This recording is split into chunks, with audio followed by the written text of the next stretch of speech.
আসসালামু আলাইকুম রহমতুল্লাহি ওয়া বারাকাতুহু নাহমাদুহু ওয়া নুসাল্লি আলা রাসূলিহিল কারীম আম্মা বা'দ ফাআউযু বিল্লাহি মিনাশ শাইতানির রাজীম বিসমিল্লাহির রহমানির রহিম আলহামদুলিল্লাহ আলহামদুলিল্লাহ। আশা করি আল্লাহর রহমতে আপনারা সকলে ভালো আছেন এবং আপনাদের দোয়ার বরকতে আমি আলহামদুলিল্লাহ ভালো আছি। আজকে আমি আপনাদের সামনে কিছু গুরুত্বপূর্ণ দোয়া ও মাসনুন নিয়ে আমি উপস্থিত হয়েছি। আমাদের সমাজে আজকে অনেকে দেখা যায় খাওয়ার শুরুতে কি বলতে হয়, খাওয়ার মাঝখানে কি বলতে হয় এবং খাওয়ার শেষে কি বলতে হয় সেটা জানা থাকে না বা জানা নেই আমাদের। তো আজকে আমি এই বিষয় নিয়ে আপনাদের মাঝে আমি কিছু কথা বলবো ইনশাআল্লাহ। তো আমরা এটাও জানি যে যখন আমরা কোনো খাবার খাবো অথবা আমরা কোনো খাবার খাই, যদি আল্লাহর নাম না নেওয়া হয়, বিসমিল্লাহ বলে না খাই, তাহলে এই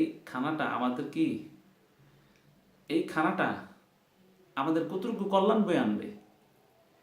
এবং আমরা এইটাও জানি বিসমিল্লাহ না বলে খেলে শয়তান আমাদের সাথে খায়। এই জন্য আল্লাহ রাব্বুল আলামিন আমাদেরকে রাসূল সাল্লাল্লাহু আলাইহি ওয়াসাল্লামের মাধ্যমে আমাদেরকে যে দোয়াগুলো শিখিয়েছেন আমি সেগুলোই আপনাদের মাঝে আজকে আলোচনা করব ইনশাআল্লাহ।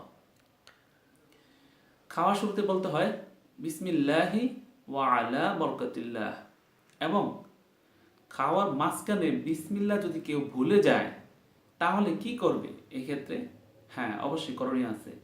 এক্ষেত্রে আমাদের বলতে হবে বিসমিল্লাহি আউওয়ালাহু ওয়া আখিরাহু। আমি আবার বলতেছি বিসমিল্লাহি আউওয়ালাহু ওয়া আখিরাহু। এবং খাওয়া শেষ করে আমরা এই দোয়াটি পড়ব, আলহামদুলিল্লাহিল্লাযী আত'আমানা ওয়া সাকানা ওয়া জাআলনা মিনাল মুসলিমিন।